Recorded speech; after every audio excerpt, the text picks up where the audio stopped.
Fati Fatima mai zogale kenan. A yanzu zogalen Fati Fatima mai zogale ya girma talakawa, sai dai masu kuɗi da kuma manyan yara. Kamar yadda kuke gani nan dai Fati Fatima mai zogalen ku ce ke haɗa zogalenta take caccakuɗa shi da albasa, ga tumaturinta nan an yanka a gefe, ga kuma albasa nan. Yanzu za a gama caccakuɗewa a juye shi a faranti, a zo kuma a yi packaging ɗin shi a kai wa kwastomomin da suke a kusa da gida. Fati Fatima mai zogalen ku an ci gaba, ga ta nan a haɗaɗɗen gidan da take saida zogalenta.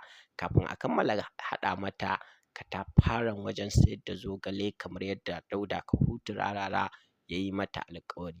Amma duk da haka dai ba ta tsaya nan ba, tana ci gaba da sayar da zogalenta ga duk mai buƙata zai iya tuntuɓar ta a shafukanta na sada zumunta, kuma duk inda yake a faɗin birnin tarayyar Abuja za a kai mai zogalen shi. Kamar yadda kuke gani dai wannan zogale na Fati Fatima mai zogale yanzu ya shiga next level.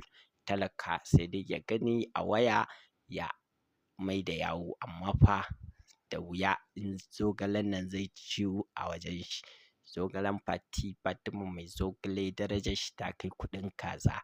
Kamar yadda kuke gani dai gashi nan ana haɗa shi, yanzu kuma za a yi packaging ɗin shi a kai wa kwastomomi su siya.